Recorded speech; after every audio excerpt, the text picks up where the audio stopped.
A gente entrevista agora Jair Bolsonaro, presidente do Brasil entre 2019 e 2022. Muito obrigada por me receber aqui na sede do PL, em Brasília. Eu já começo te perguntando sobre a eleição de Donald Trump. O senhor acompanhou os discursos, o senhor tem acompanhado também, acompanhou a campanha, não pôde ir pessoalmente, mas qual a sua avaliação sobre as medidas e falas iniciais do presidente dos Estados Unidos? Primeiro, por 2 anos, eu fui presidente aqui e Trump lá. Tivemos um excelente relacionamento. Muitas medidas, sinalização da nossa parte, como, por exemplo, isentamos de visto o americano para vir para cá como turista. Ele nos deu a condição de grande aliado extra-OTAN, permitindo que as Forças Armadas adquirissem tecnologia e armamento de forma mais rápida e barata. Ele teve um problema lá com etanol, muito longa história, de milho, pediu um socorro nosso, resolvi. Depois tive um problema com aço com ele, resolveu também. E conversamos muito particularmente, né? Uma das conversas que mais acalorada era sobre como resolver a questão da Venezuela. Bem, ficou para trás, pandemia, a não reeleição dele, e depois, agora, torci muito pela eleição dele. Estive por 3 meses nos Estados Unidos, né? De janeiro a março de 23, conversei com muitos brasileiros lá, e já era um clima favorável a ele, no coração desses brasileiros. Torci, graças a Deus ele chegou, e obviamente eu ouvi todos os discursos dele, o primeiro foi o mais importante, e ele realmente já começou a dar sinalizações claras que é o resgate da América do Norte. E uma coisa que ele fala e reverbera para o mundo todo é a questão da liberdade de expressão. Tanto é verdade que os grandes CEOs das Big Techs, os donos, já estão perfeitamente alinhados com ele. Acho isso excelente para nós. Então, muita sinalização. Por exemplo, uma coisa que, quando ele falou que vai voltar a explorar petróleo, vai voltar a perfurar. Um problema para o Brasil. Nós exportamos petróleo para os Estados Unidos e importamos diesel.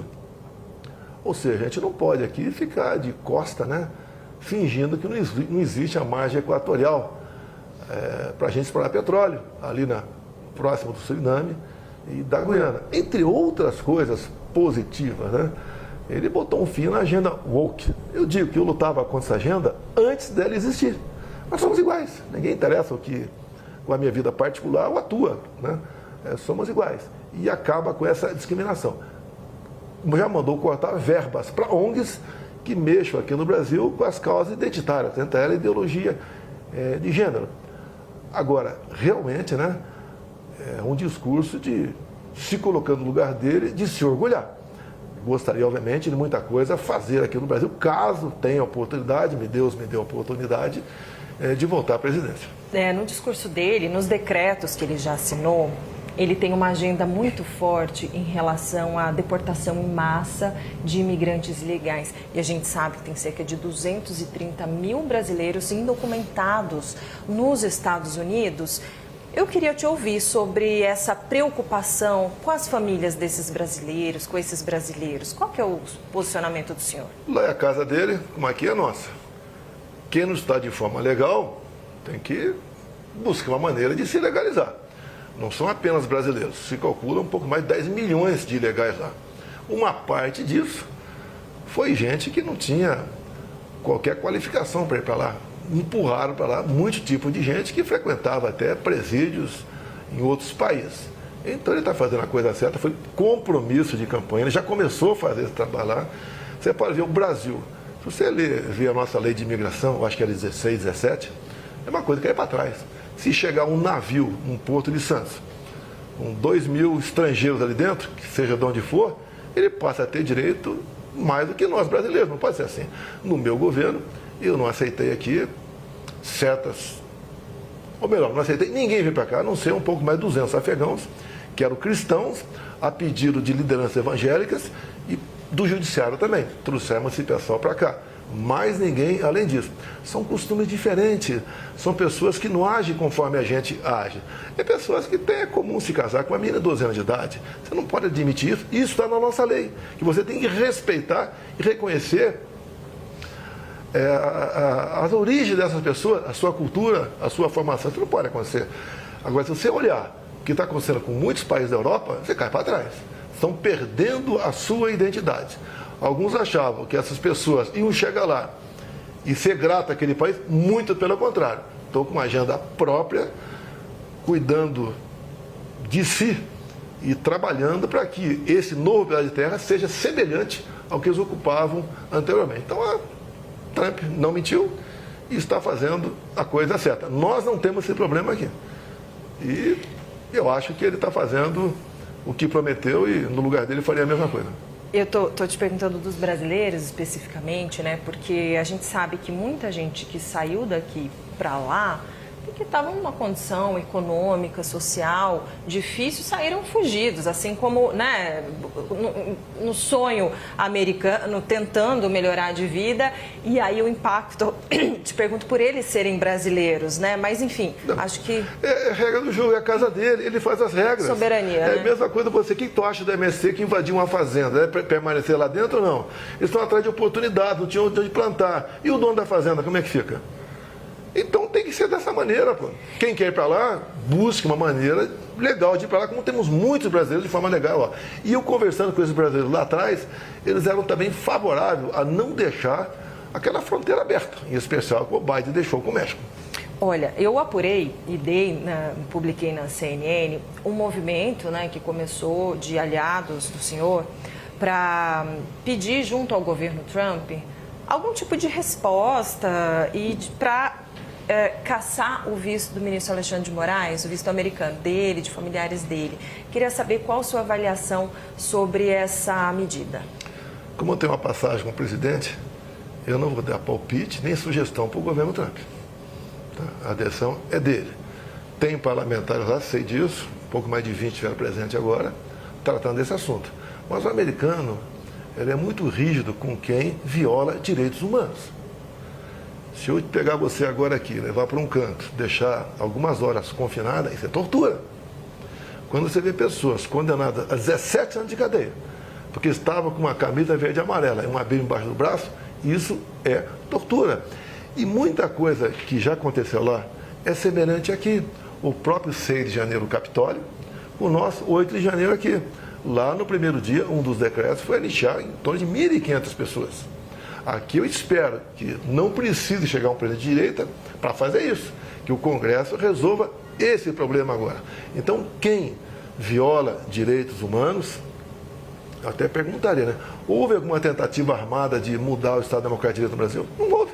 E foram condenados por isso. Então, o americano, ele tem um carinho muito especial com as questões humanitárias. Tem uma coisa que é sagrada para eles, direitos humanos de verdade. Se eu te levar para um canto, deixar algumas horas confinado, isso é tortura. Eu vou ter uma punição drástica por parte aí da legislação e do povo americano. Eu te pergunto, essas pessoas estão sendo condenadas 14, 15, 17 anos de cadeia por estar com a camisa verde e amarela, uma Bíblia embaixo do braço, sem o devido processo legal. Não é uma tortura?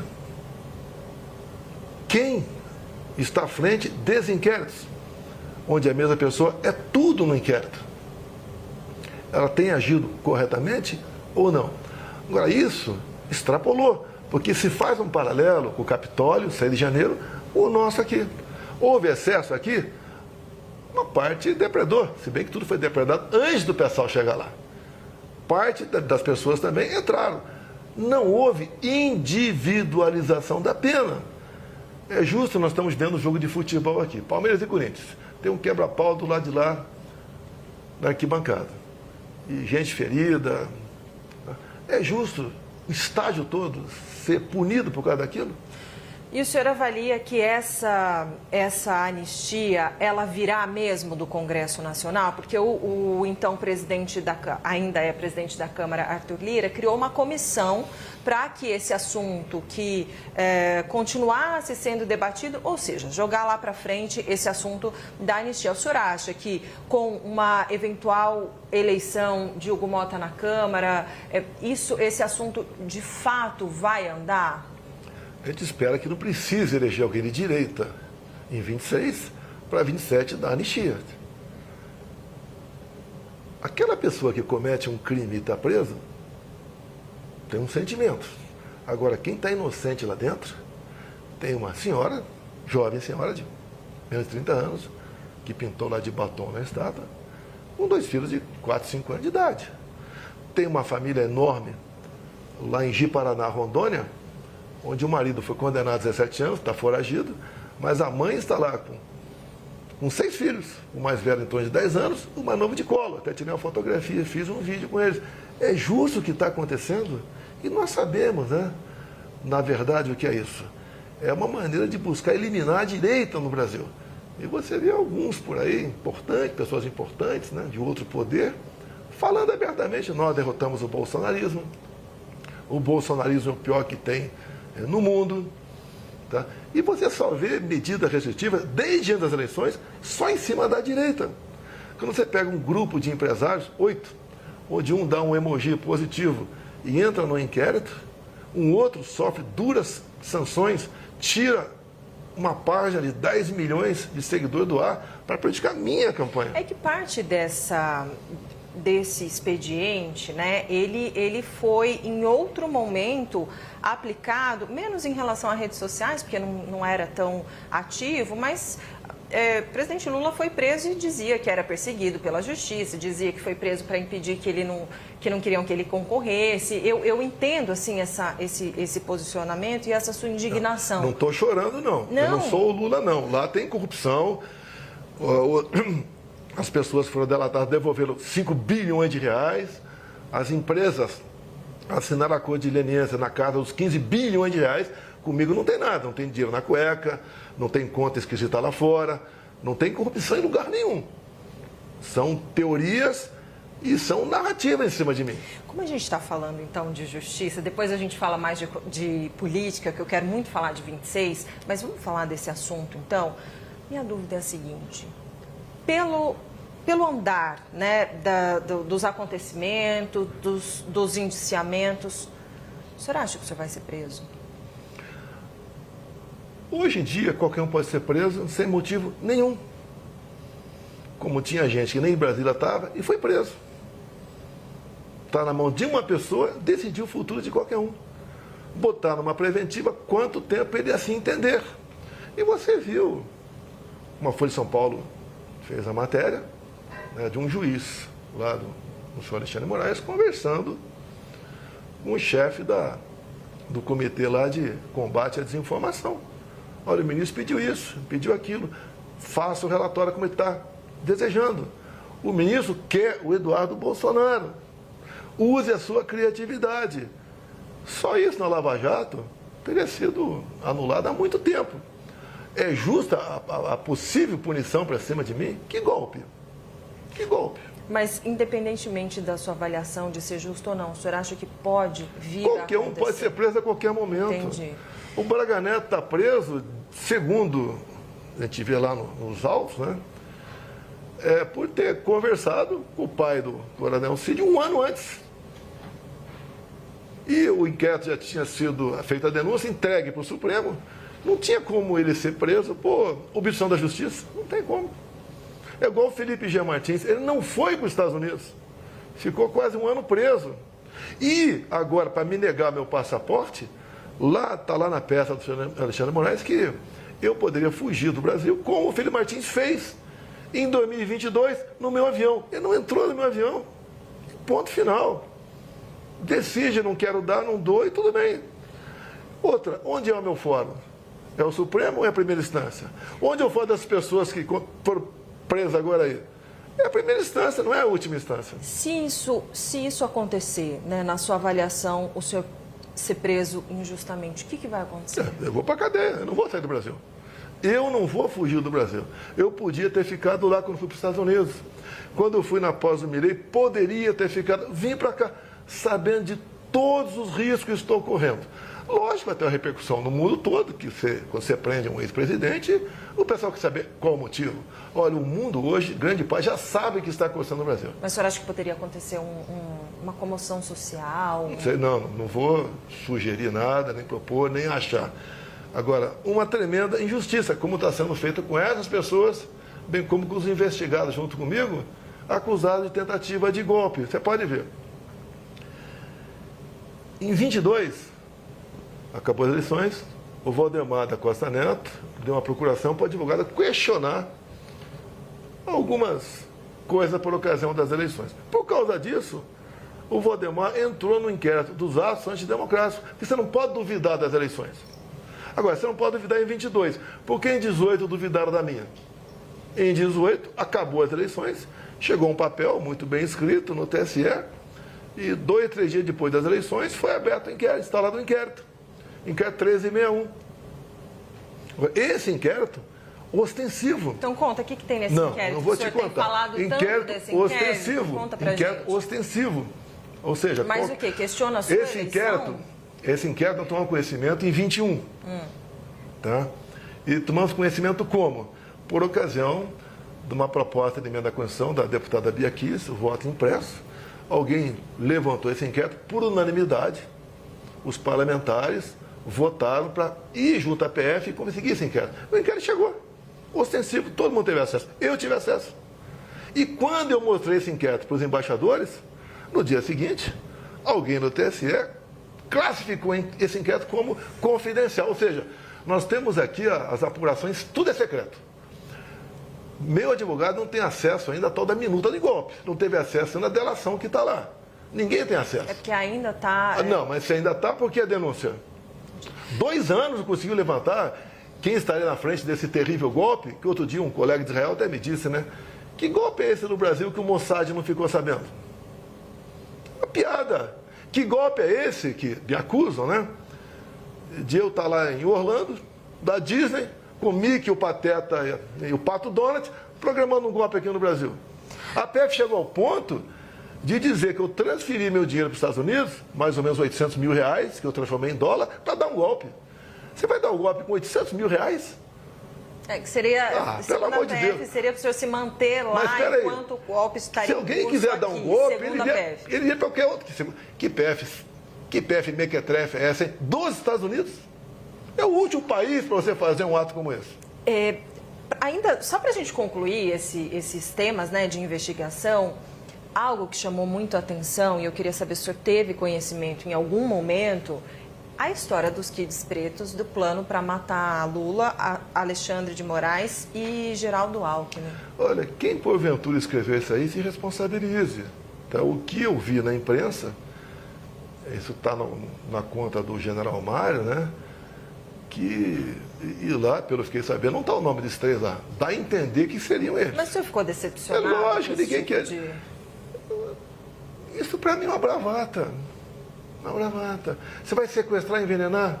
Vou te sequestrar e botar um comprimidinho na tua boca? Acontece, pelo amor de Deus. Acontece. Pelo amor Já de aconteceu. Deus. Os caras vivem com N seguranças. Sim, mas Um crime impossível. Essa discussão, assim, essa cogitação, né? O senhor fala que sempre jogou nas 4 linhas, etc. Esse tipo de discussão é um pensamento? Falar isso, tudo bem, poderia não concretizar, mas te decepciona? Porque o senhor não pode pessoas com uma certa idade, com a experiência que tem, escrever só umas besteiras dessas. Não tem sem cabimento. Não tem cabimento. Tá? Vamos falar de política? Quero falar sobre... Bom, a gente começou falando sobre Trump, porque eu queria saber o seguinte. Parece que a eleição dele, a vitória dele, agora todo esse movimento, ele deu ainda uma reacendida mais na direita aqui no Brasil. Como o senhor vê esse movimento? Eu acho que no mundo todo, né?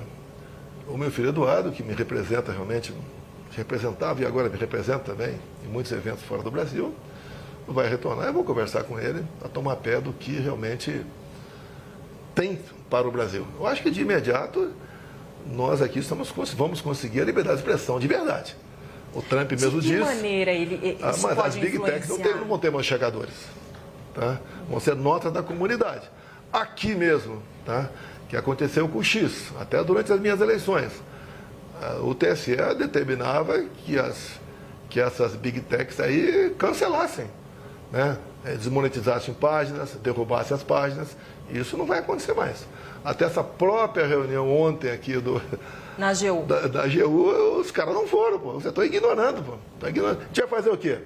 Vai fazer o que fizeram com o X, 30 dias afastado? Vamos fazer com essas plataformas todas? Tirar o WhatsApp Como é que fica o Brasil? Como é que fica o Brasil? Tá, vamos voltar à Idade da Pedra? Vai ser sinal de fumaça, tambor? Se bem que isso é o interesse, me entendeu? O atual governo aqui está aí. Mas o senhor também o senhor continua sendo uma pessoa que defende muito a soberania do Brasil, né? O senhor, como patriota, defende muito a soberania do Brasil. Também, a gente tem leis aqui, não é? Tem lei para vocês. Para quem está lá em cima não tem lei, não. Faz o que bem entende. A questão da legislação, eles nos respeitam, nós temos que respeitá-los também. Quando o Brasil, via Lula, por exemplo, não reconhece o Hamas como um grupo terrorista, que podemos pensar disso? Quando o Lula reconhece o argumento do Lula legitimidade é porque a ONU não reconhece, nas eleições né? venezuelanas, você quer que o pessoal de lá pense o que de nós aqui? O Brasil já perdeu a confiança do mundo. Tá? Esse é um grande problema para todos nós. Tem muita gente falando assim, olha, com a eleição de Trump, ele vai poder pressionar de alguma maneira para que algumas coisas como essa, né, que o senhor disse, da liberdade de expressão, ou, né, de uma liberdade maior das big techs poderem agir diferentemente da nossa legislação. Gostaria de entender, assim, de que maneira o senhor acha que realmente pode inspirar, ou ele próprio, de alguma maneira, influenciar a política ou alguma medida por aqui?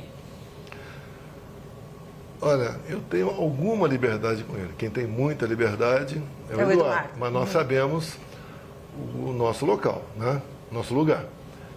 Ele, praticamente sem decreto, achei, a maioria que interessava, alguns interessavam para nós, achei excepcionais. Tem a ver, vai ter reflexo na economia aqui no Brasil. Não há dúvida no tocante a isso aí. Eu jamais vou pedir sanções contra o meu país.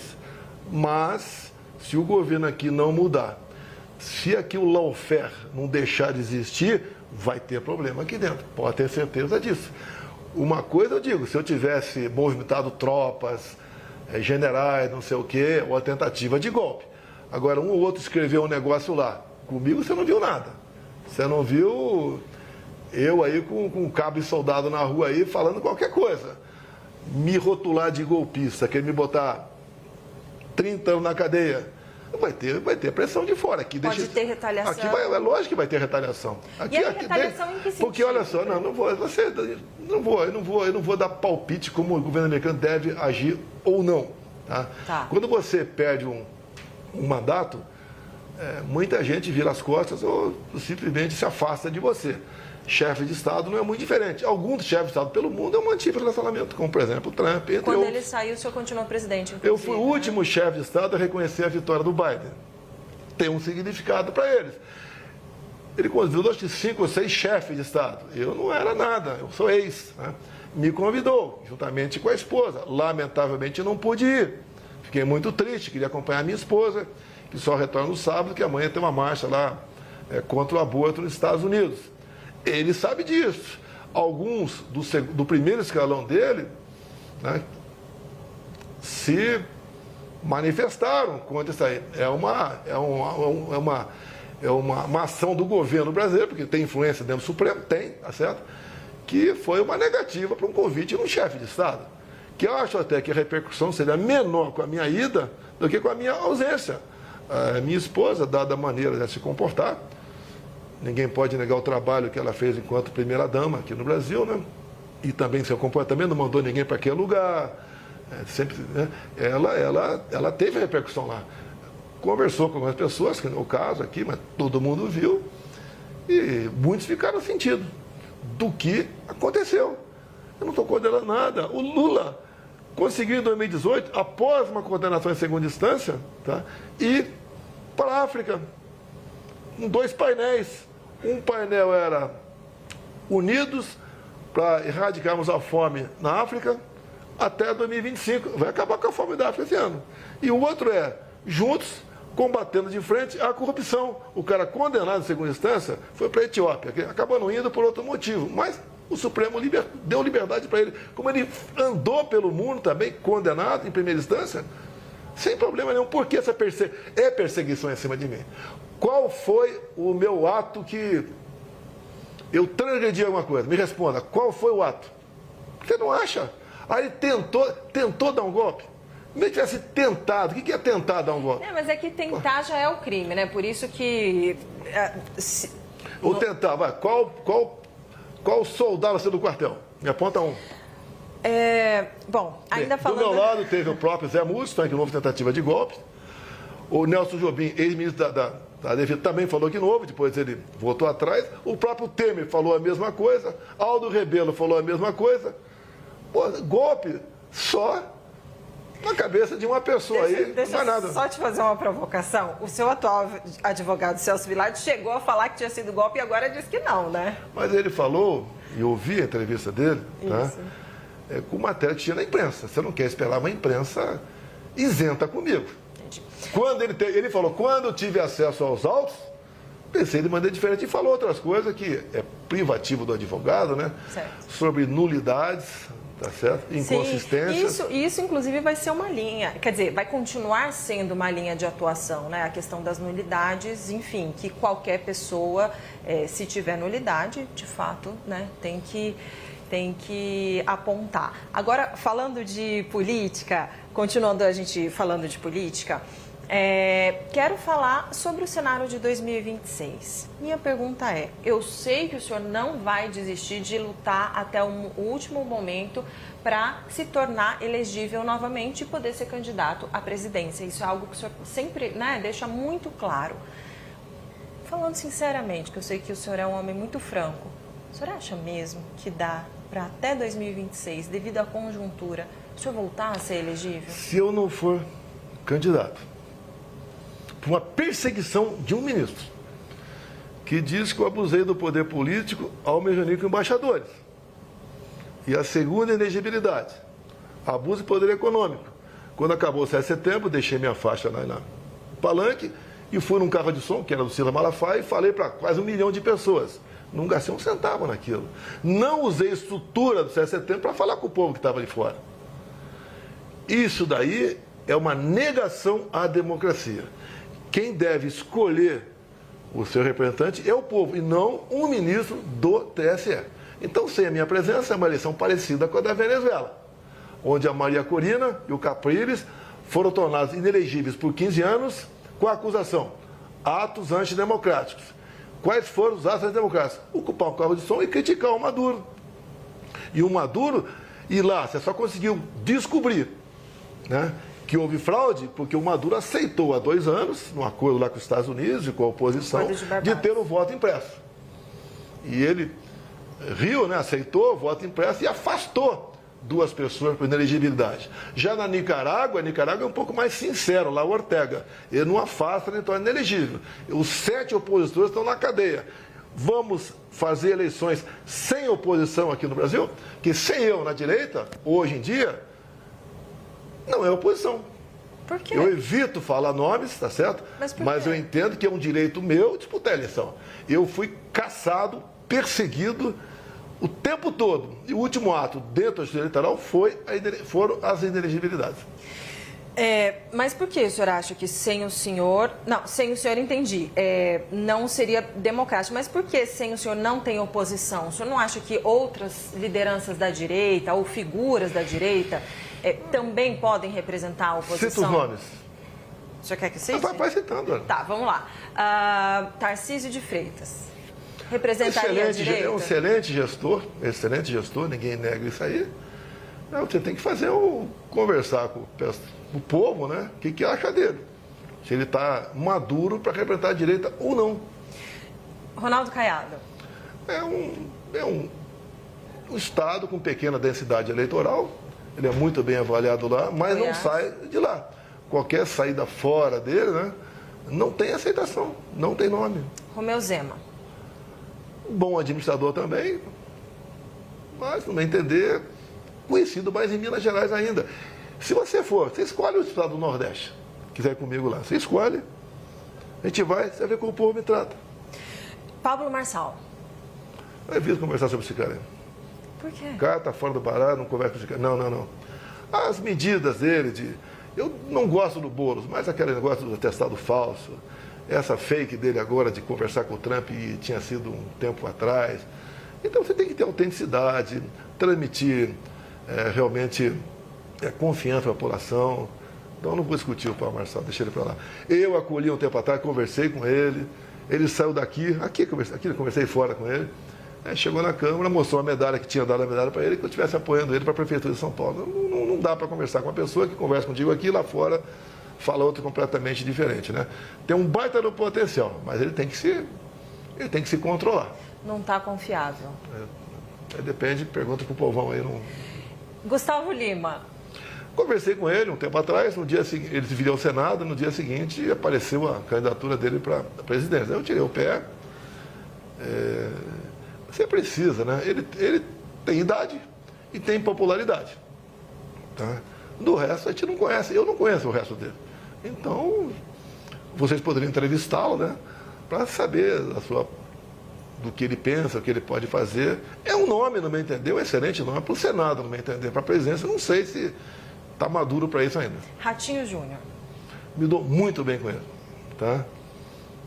Pode ser um nome. Tá? Pode ser um nome para a direita, pode ser, mas me dou muito bem com ele, um bom gestor também. Mas eu digo, eu não trato desse assunto com ninguém. Até eu falei demais para você aqui. Tá?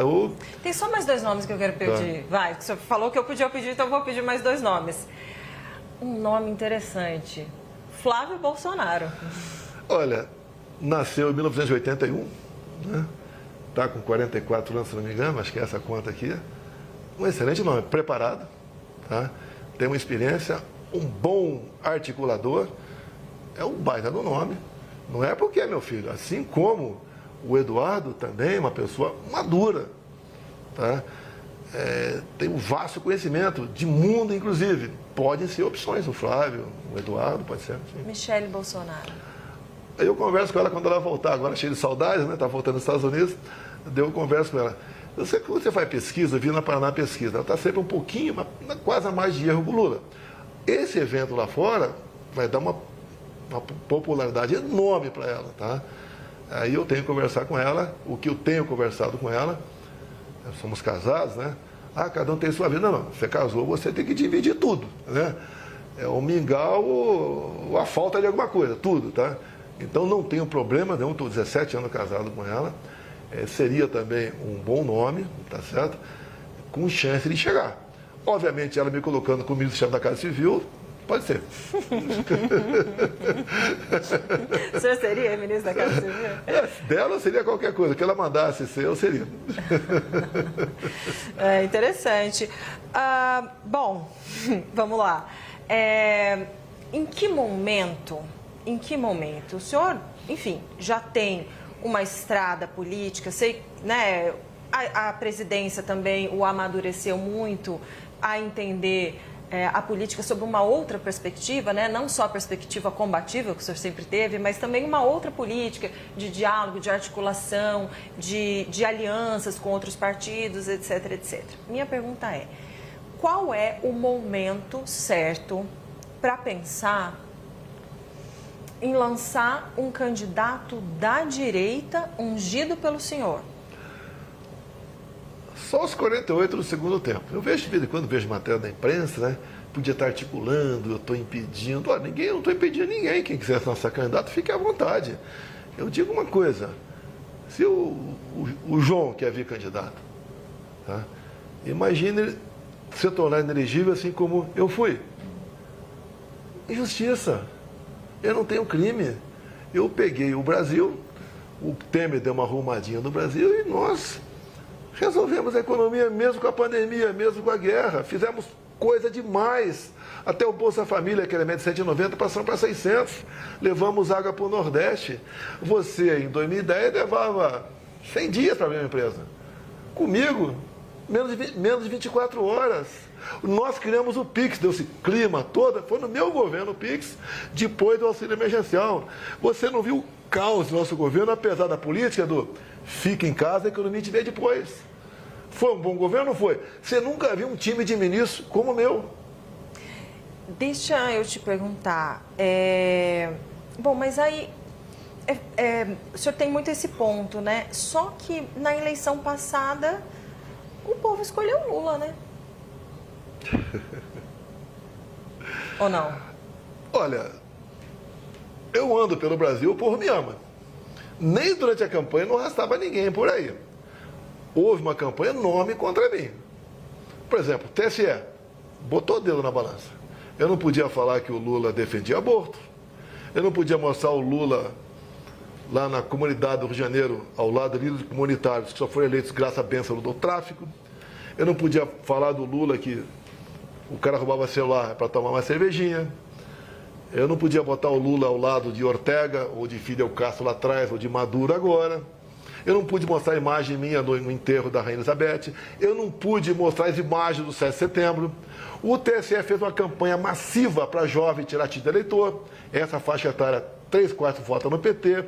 Foram 4 milhões de jovens que tiraram o título. Eu, na reta final, tiraram de mim 1,5 milhão de inserções mentirosas, me acusaram até de pedófilo. Tu pintou um clima, né, da história. Eu estava com 30 segundos de assilo e motociclista. Pintou um clima, eu sempre usei esse tema aqui. Pintou um clima, eu vou lá conversar. Não vou nem entrar nessa história. Deixa eu te perguntar uma coisa. Ontem teve uma decisão do TCU em relação ao pé de meia, né? Como se fosse entendendo como se fosse uma pedalada. Já tem gente falando em impeachment do presidente Lula. Qual a sua avaliação sobre isso? Olha, quero me inteirar um pouco mais, mas pelo que tudo indica, sim. Eu já vi que alguns partidos, alguns parlamentares já estão protocolando pedindo de impeachment. Eu não quero tomar frente no primeiro momento. Você não tem que deixar o Lula sangrar para resolver em 26. Você tem que, se cometer um crime, tem que ser agora. O povo não pode sofrer mais 2 anos para quem sabe a direita chegar. Aí eu não quero chegar, ou alguém ligado a mim chegar à presidência, em cima do sofrimento do povo. Não posso admitir isso aí. Voltando à inelegibilidade. Por que a Dilma foi cassada e continua elegível? Por que o Lula foi tirado da cadeia, anulado, tudo lá, não sei o que lá, elegível? Por que eu fui inelegível? Qual foi meu crime? Voltando então, de novo, o senhor puxa daqui, eu puxo daqui. Voltando então para a questão do impeachment. O senhor falou, né? Preciso me inteirar, num primeiro momento não quero encabeçar, mas o senhor teme, de alguma maneira, quando o senhor se inteirar, achar que de fato houve crime de responsabilidade? Se pintar um clima, estão na rua para impeachment. Só isso. Ponto final. Não pode um presidente ser responsável fazendo um programa desse às vésperas das eleições municipais. Imagina se fosse eu. Tá? Vamos falar um pouquinho sobre presidência da Câmara e do Senado, porque já, no dia 1º de fevereiro, haverá haverá eleição, né, para as presidências das duas casas, e a gente sabe o quanto é importante, né, para a política, para tudo, a presidência das duas casas. Parece que o cenário está resolvido. Sei que o senhor já explicou isso muitas vezes, mas qual é a expectativa do senhor, né, enquanto uma grande liderança da direita, em relação, vamos começar por Hugo Mota, a possível eleição de Hugo Mota à presidência da Câmara? O que o senhor espera dele? O senhor conversou com ele, Deixa eu falar uma verdade, primeiro sobre Arthur Lira. Ele foi um grande aliado meu. Momento difícil no Brasil. Se não fosse o apoio do Arthur Lira, nós não teríamos, por exemplo, zerado os impostos federais dos combustíveis. Não teríamos botado um teto no ICMS dos combustíveis, entre outras coisas. Então, o Lira foi um grande aliado nosso nessa política. Nós reduzimos brutalmente a carga tributária e passamos a arrecadar mais. O Lira, obviamente, quer fazer seu sucessor. Conversei com ele. E ele é um grande articulador, ninguém pode negar isso aí. Conversei com o Tineu Cortez, com o Rogério Marinho, com mais outros parlamentares, e a ideia foi seguir com o candidato Hugo Mota do Lira. Está tudo resolvido até o momento. O senhor conversou com o Hugo já? Já conversei com ele também. O que nós queremos dele? Alguns falam, querem isso, aquilo. Nós queremos que, se chegar um pedido de urgência para anistia, que ele bote em votação e, uma vez aprovado, bote em pauta. Só isso. Siga o regimento. Isso foi ele topou. Acertado com os dois. Tá. Lá no Senado, está decidida a eleição do Alcolumbre. Sim. Eu sou apaixonado pelo Alcolumbre. Não sou apaixonado por ele. Tenho um relacionamento com ele. Tal pessoa é melhor. Pode até ser. Mas está decidida a eleição lá. E o que acontece? Nós tivemos candidato em 23. Perdemos. Rogério Marinho. Então, não temos nenhuma comissão, não podemos convocar nenhum ministro, nada, e não temos mesa. Se nós repetirmos aqui essa tentativa, vão ficar mais 2 anos como zumbis dentro da Câmara. E mais ainda, quando você não pega um cargo na mesa, uma vice-presidência, secretaria, outro partido vai pegar, vai se fortalecer contra a gente. Do Senado, o senhor espera o quê? A mesma coisa da Câmara, junto ao Davi Alcolumbre. Botar pautas em votação. Cumprindo exigências regimentais, não nos deixe de lado. É isso que nós queremos. Olha, eu quero te agradecer imensamente por esse papo. Acho que passamos por vários assuntos, né? Te agradecer. Só uma última pergunta. Quero saber da sua saúde, como é que tá? Eu estou com 69 anos, fazendo 70 daqui a 2 meses. A facada eu sobrevivi por milagre. Furou a mesentérica, tá? Já tive 4 obstruções aqui intestinais, mas me considero bem, tá? Apesar da idade. É meu passado de atleta. Já ouviu falar isso aí, né? Por causa da pandemia lá, né? É meu passado de atleta. E estou com gás, tá? Para continuar aqui achando a maneira do nosso país se libertar do comunismo, do socialismo, da corrupção, de tudo que tem de ruim aí. Não dá para imaginar um país tão rico como o nosso, o povo viver de forma pobre. Não dá para admitir. Tem que mudar isso aí. Obviamente, eu sei que é muito difícil, mas se eu conseguir voltar a ser elegível, eu me elejo. Mas o senhor falava que sentar na cadeira era dor de cabeça, era uma tortura. O senhor quer voltar? Pretendo, porque eu não tenho obsessão pelo poder, eu tenho uma paixão pelo meu Brasil. E sei como fazer a coisa melhor agora, o que eu acho que poucos fariam ou teriam a coragem de fazer.